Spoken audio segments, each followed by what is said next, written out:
April আমাদের থানাতে একটা সাংবাদিক কলেন্দ্র ত্রিপুরার উপর আক্রমণ হামলা এবং প্রাণঘাতী হামলার বিষয়ে থানাতে একটা মামলা হয়েছে।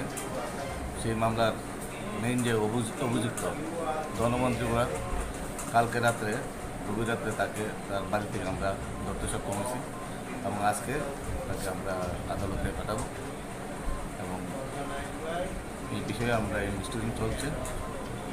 আমরা অতি সত্তর ইনভেস্টিগেশনটা আমরা ইনভেস্টিগেশন করে চার্জশিট আমরা আদালতে পেশ করছি।